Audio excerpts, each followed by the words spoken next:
खरी कसौटी news channel के दर्शकों को केसी बिश्नोई का नमस्कार। खरी कसौटी में आज हम दिखाएंगे कि महंगाई किस कदर बढ़ गई है। सब्जी बहुत महंगी हो गई है। आम आदमी के लिए सब्जी खरीदना हुआ महंगा।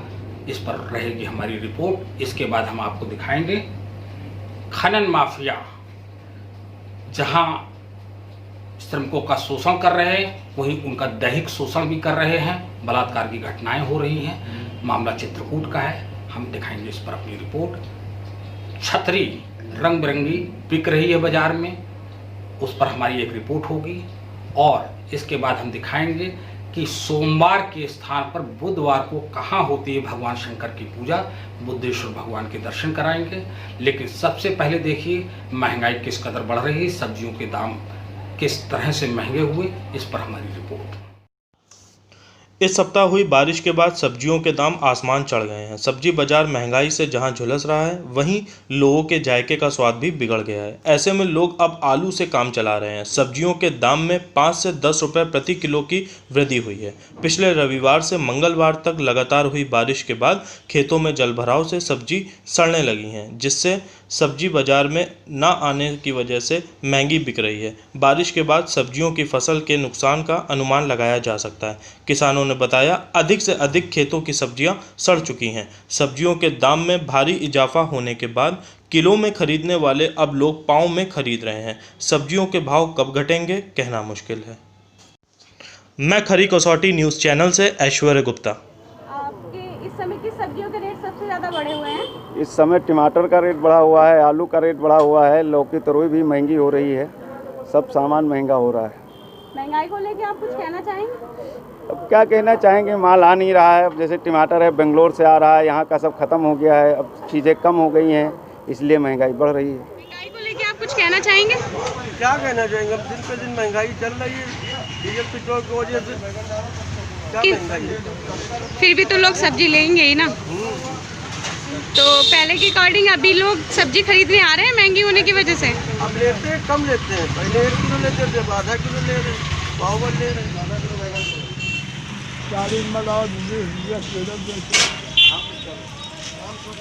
सब्जी अब पहले के अकॉर्डिंग नहीं बिक रही है।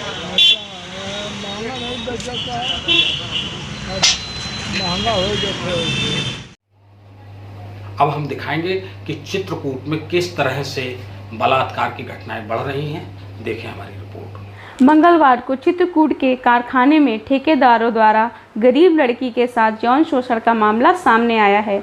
ठेकेदार इन लड़कियों को मजदूरी नहीं देते हैं और मजदूरी पाने के लिए इन बेटियों में अपने जिस्म का सौदा करना पड़ता है। परिवार को पालने का जिम्मा इनके कंधे पर आ चुका है। 12 से 14 साल की बेटियां कारखानों में काम करती हैं, जहां उन्हें 200-300 रुपए के लिए उनके जिस्म की बोली लगाई जाती है। इसी तरह बहुत कम उम्र की बच्चियों के साथ यौन शोषण किया जाता है। दुष्कर्म के मामले तेज़ी से बढ़ते जा रहे हैं, चाहे स्कूल हो या फिर गली मोहल्ला हो या खेल का मैदान या अपने घर का आंगन, ये तो कहीं भी सुरक्षित नहीं है। बच्चियां जहां फिर लड़कियां सुरक्षित नहीं हैं। आज इन मासूमों की सुरक्षा पर एक बड़ा सवाल बन गया है। नेशनल क्राइम रिकॉर्ड ब्यूरो यानी NCRB के आंकड़ों के मुताबिक आज देश में हर 30 मिनट में एक बच्ची या लड़की के साथ यौन शोषण हो रहा है। यानी देश में ऐसी घटनाएं 5 वर्षों में 151 दरों की बढ़ोतरी दर्ज की गई है। आंकड़े बताते हैं कि वर्ष 2016 में दुष्कर्म के 94.6% पंजीकरण मामलों में आरोपी के आंकड़े नहीं हैं। सरकार से अनुरोध है कि आरोपियों के खिलाफ सख्त कानून बनाए जाएं और आरोपियों को गंभीर से गंभीर सजाएं दी जाएं, जिससे अपराधी अपराध करने से डरे। मैं खरी कसौटी न्यूज़ चैनल से कैमरामैन रवि के साथ लक्ष्मी। बरसात आ गई है, छाते बिक रहे हैं। रंग बिरंगी छातों पर हमारी एक रिपोर्ट। रिमझिम बूंदों के साथ भीगने और झूमने का मन करता है। इंसान ही नहीं, पेड़ पौधे भी खिलखिला उठते हैं। बागवानी रंग बिखेरती है, फूल चहक उठते हैं। लेकिन रोज़मर्रा के कामों के लिए हमें बारिश से बचने के लिए छाते की ज़रूरत पड़ती है। अब अगर छाते ऐसे हों कि उस पर पानी की बूंद गिरते ही फूल खिलने लगे और बारिश से बचाव भी हो सके, तो क्या कहना। जी हाँ, बाज़ार में ऐसे छाते आ रहे हैं जो आपको बारिश से बचाएंगे और पानी के बूंद पड़ते ही उन पर रंग बिखर जाएंगे। इस मौसम में बच्चों से लेकर बड़ों तक हर किसी को छाते की ज़रूरत पड़ती है। हर साल बाज़ार में विभिन्न रंगों के आकार के डिज़ाइन के छाते दुकानों में बिक रहे हैं। हर आयु वर्ग के लोग अपनी ज़रूरत और पसंद के मुताबिक छातों की खरीदारी कर रहे हैं। मैं खरी कसौटी न्यूज़ चैनल से कैमरामैन रवि के साथ लक्ष्मी। अब हम आपको दर्शन कराएंगे भगवान शंकर के। और ये भगवान शंकर का मंदिर ऐसी जगह स्थित है जहाँ सोमवार के स्थान पर बुधवार को पूजा होती है। इस मंदिर का अपना विशेष महत्व है। ये भगवान राम के समय का मंदिर है। देखें भगवान बुद्धेश्वर पर रिपोर्ट। देश भर के मंदिरों में भगवान शिव की विशेष पूजा सोमवार को होती है, लेकिन लखनऊ का बुद्धेश्वर मंदिर एकमात्र ऐसा मंदिर है जहां पर भगवान शिव की पूजा अर्चना, अभिषेक तथा महाआरती बुधवार को होती है। यहां सावन मास में विशेष रूप से पूजा अर्चना होती है। सावन के सभी बुधवार को यहां बहुत बड़ा मेला लगता है। बुधवार को पूजा करने को लेकर कई मान्यताएं हैं। पौराणिक कथाओं के अनुसार त्रेता में जब लक्ष्मण राम और सीता को चित्रकूट छोड़ने जा रहे थे, तब यहाँ से गुजरते समय उन्होंने भगवान शिव का मंदिर देखा और राम जी ने शिव जी की विशेष पूजा की थी। उस दिन बुधवार था, इसीलिए तब से यहाँ पर बुधवार को भगवान शिव की पूजा करने की परंपरा शुरू हो गई। यहाँ पर सीता कुंड भी है। मान्यता है कि जब लक्ष्मण शिव की आराधना कर रहे थे, तब माता सीता ने इस कुंड में हाथ पैर धोकर कुछ समय आराम किया था। तब से इस कुंड का नाम सीता कुंड पड़ गया। यहाँ आने वाले शिव भक्त पहले बुद्धेश्वर का दर्शन करते हैं, फिर सीता कुंड का भी पूजन करते हैं। यहाँ सावन के महीने में भक्तों की बड़ी भीड़ उमड़ती है। लोग दूर दूर से दर्शन करने आते हैं। यहाँ बड़ी से बड़ी मांगी गई मनोकामना भी पूरी होती है। मैं सरोज त्रिवेदी, खरी कसौटी न्यूज़ चैनल के लिए।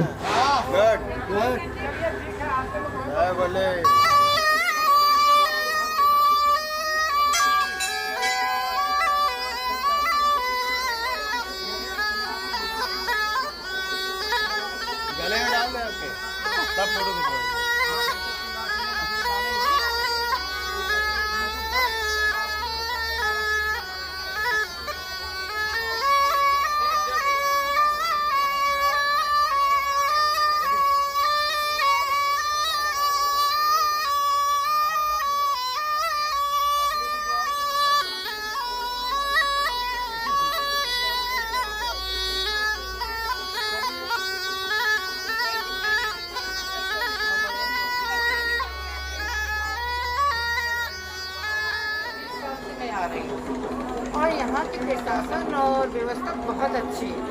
और इस समय कोरोना का प्रकोप चल रहा है, इसकी वजह से पब्लिक कम आ रही है।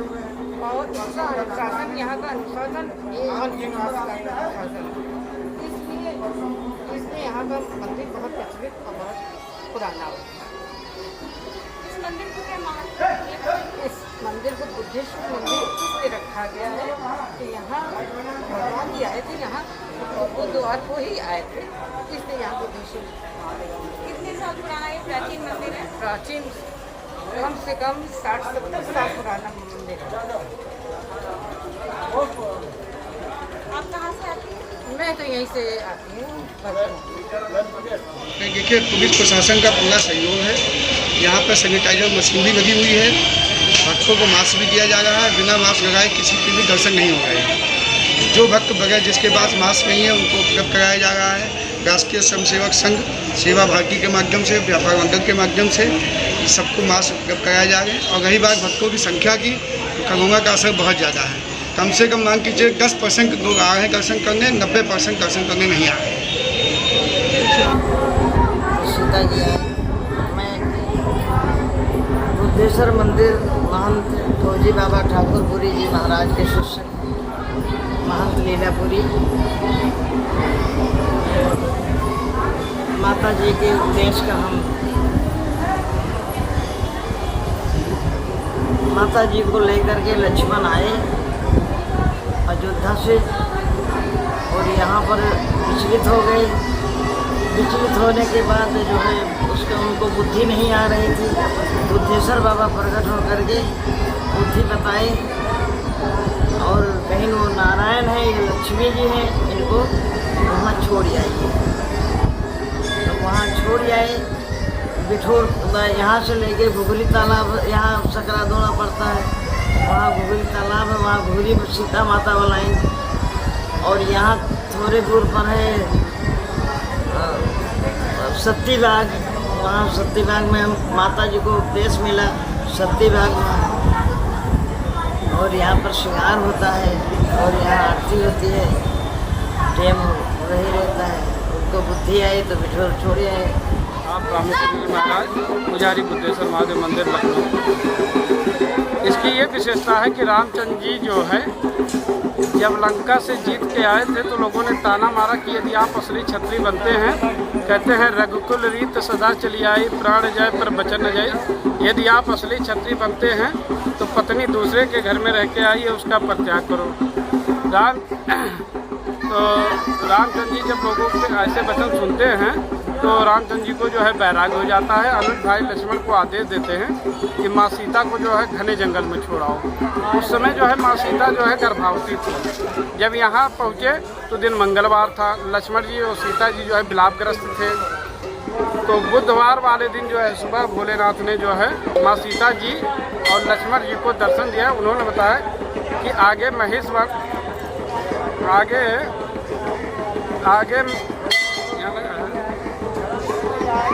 महेश वाल्मीकि का आश्रम है, जो कि आपका परिहर बिठूर में पड़ता है।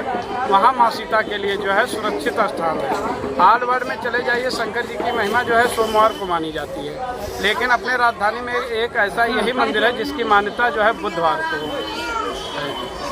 अब ये पहले ये जो लखनऊ था लक्ष्मणपुर नगरी के नाम से जाना जाता था। मोहम्मदनों का राज हुआ, वो बढ़ा दिया लखनऊ हो गया। आज भी जो है ब्राह्मण लोग जो है इसको संकल्प में जो है लक्ष्मणपुर नगरी ही बोलते हैं। अच्छा, प्रशासन ने यहाँ पे कोरोना संकट इस समय चल रहा है, प्रशासन ने यहाँ पर क्या व्यवस्था की है? क्योंकि सावन में जो भक्तगण है यहाँ पर ज़्यादा आते हैं। अब प्रशासन ने ये देखिए और व्यवस्था कर रखी है, सैनिटाइज और ये तो व्यवस्था समझिए कि 25 दलों ने लगाई है। करने आ रहे हैं यहाँ पे 10 साल हो गए दर्शन करने बराबर मंदिर के बारे में आप कुछ कहना चाहिए? मंदिर के बारे में क्या कहना चाहें, बाकी तो सार्वजनिक तौर से आप लोग देख ही रहे हैं।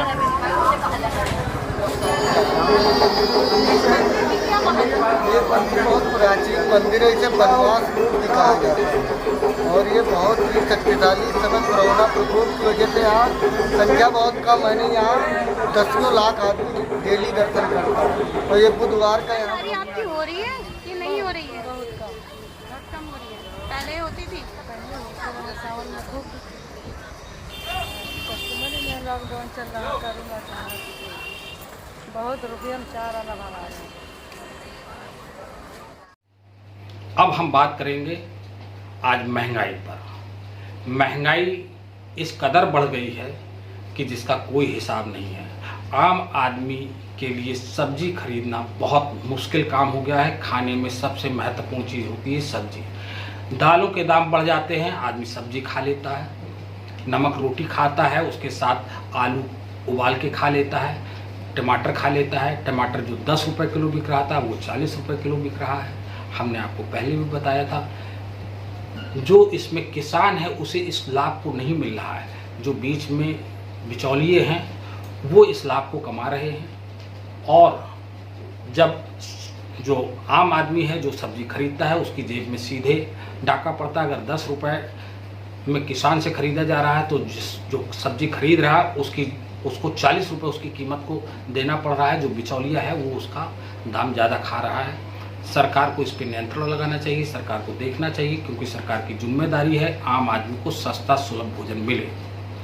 हम आपको बताना चाहेंगे तमिलनाडु की मुख्यमंत्री जयललिता थी और उन्होंने अम्मा के नाम से कैंटीन चलाई हुई थी, और उस कैंटीन में 10 रुपये में भरपेट भोजन आम आदमी को मिलता था। उत्तर प्रदेश में बहुत गरीब हैं, 80% 90% लोग गरीब हैं, मुख्यमंत्री को चाहिए कोई इस तरह का प्रावधान करें जिससे उन्हें 10 रुपये 15 रुपये में भरपेट भोजन मिल सके, क्योंकि हमारे यहाँ जो रिक्शे वाले हैं, जो रोज़ के दैनिक मजदूर हैं, जो ठेलियाँ लगाते हैं, जिनका बरसात में पट्टी दुकानदार हैं, जिनका बरसात में दुकान नहीं चलती है, कोरोना की वजह से और दुकानें नहीं चल रही हैं, पुलिस आती है, लाठी भांजती है, और इधर महंगाई जो है वो अलग मार रही है। पुलिस की लाठी के साथ महंगाई की मार उन पर दोहरी पड़ रही है। सरकार को चाहिए उनके लिए कोई ऐसी कैंटीन खोले, उन्हें भोजन मिले भरपेट, अपने बच्चों को, अपनी बीवी को भोजन करा सकें, क्योंकि बरसात में झोपड़पट्टी में रहते हैं, उनके जो मकान हैं वो भी टूट गए, तो आर्थिक रूप से वो बिल्कुल टूट चुके हैं। उनका मनोबल बढ़ाने के लिए सस्ती सब्जी कैसे मिलेगी, इसके लिए सरकारी स्टोर सब्जियों के खोल लिए जाएँ, जिससे आम आदमी को सस्ती सब्जी मुहैया हो सके। इसके साथ हम बात करेंगे कि उत्तर प्रदेश में जो एक हफ्ते से चला आ रहा है कि विकास दुबे अभी तक पकड़ा नहीं गया। विकास दुबे का पता चल गया। विकास दुबे फरीदाबाद के एक होटल में था, लेकिन वो भाग गया पुलिस के पहुंचने से पहले। इसका मतलब उसका नेटवर्क में जो तार हैं वो पुलिस से आज भी जुड़े हुए हैं, क्योंकि उसे खबर अगर पहले लग गई तो ये बड़ी बात है। और पुलिस की 10,000 लोग जवान लगे हुए हैं, 100 टीमें लगी हुई हैं।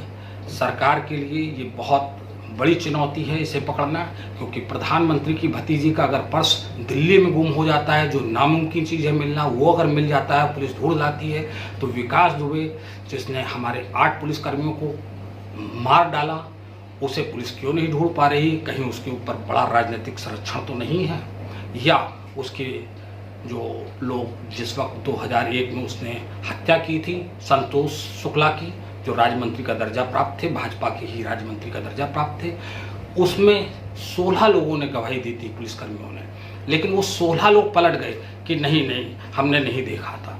वो 16 लोग जब सीओ होंगे तो आज डीआईजी बने बैठे होंगे, जो इंस्पेक्टर होगा आज वो सीओ या एसपी बना बैठा होगा, जो सिपाही होंगे वो कहीं दरोगा बने बैठे होंगे, हो सकता कुछ रिटायर हो गए, तो कहीं उनकी वो कड़ियाँ बहुत मजबूत तो नहीं हैं। इसकी अगर सरकार चाहे तो सीबीआई जांच करा ले कि सफ़ेद पोशों से, ब्यूरोक्रेट्स से, पत्रकारों से कहाँ उसके कैसे संबंध हैं, कितने घनिष्ठ संबंध हैं। क्योंकि एक जो जय वाजपेयी नाम आया कि साहब पहले किसी जगह वो 4,000 की नौकरी करता था प्रिंटिंग प्रेस में, आज वो 100 करोड़ का मालिक है। सरकार की निगाह में इनकम टैक्स उन आदमी को तो परेशान करता है जो इनकम टैक्स भरते हैं, लेकिन उन आदमियों से क्यों नहीं पूछ रहा जिनकी कोई इनकम नहीं है और 100 करोड़ और 1000 करोड़ के आदमी बन जाते हैं। ऐसे एक नहीं अनेक लोग हैं, और सब सरकार की निगाह में है, क्योंकि सरकार को मोटा चंदा दे देते हैं, या सरकार उनसे चंदा लेती है, या सरकार के लोग जब चुनाव लड़ते हैं तो उन्हें वो सहयोग देते हैं और वो उनकी पैरवी करते हैं। ये चीज़ खत्म होनी चाहिए। ये बहुत दुखद बात है कि इतनी बड़ी हत्या करने वाला अपराधी, और 18 लोग थे, उसके 3 लोग सिर्फ साथी अभी तक पकड़े गए हैं, 2 लोग मारे गए हैं। अभी तक बाकी लोग क्यों नहीं पकड़ पाए, विकास दुबे पकड़ से क्यों बाहर है, ये एक चिंता का विषय है। और इसे तुरंत पुलिस को शॉर्ट आउट करना चाहिए, और अगर शॉर्ट आउट नहीं हो पा रहे हैं तो जो जिम्मेदार अफसर हैं उन्हें बदलना चाहिए और तेज तर्रार अफसरों को कमान देनी चाहिए, चाहे वो सीनियरिटी में जूनियर ही क्यों ना हो। अगर तेज तर्रार हैं और जो इसको पकड़ सकते हैं उन्हें कमान देनी चाहिए। मुख्यमंत्री जी, आपसे मैं सीधा ये कहना चाहूँगा कि इसमें साख आपकी लगी है, आप पर प्रश्न उठने लगा है, इसलिए इसको पकड़ना बहुत ज़रूरी है और जिंदा पकड़ना ज़्यादा ज़रूरी है, जिससे मालूम हो सके कि इसका कनेक्शन कौन सा ऐसा था जिसकी वजह से ये इतने दिन तक बचा रहा और भागने में सफल रहा। इसी के साथ हम अपनी बात को समाप्त करते हैं। हमारा मोबाइल नंबर नोट कर लें 9415006460। तो फिर मिलेंगे, तब तक के लिए लेते हैं विदा। नमस्कार।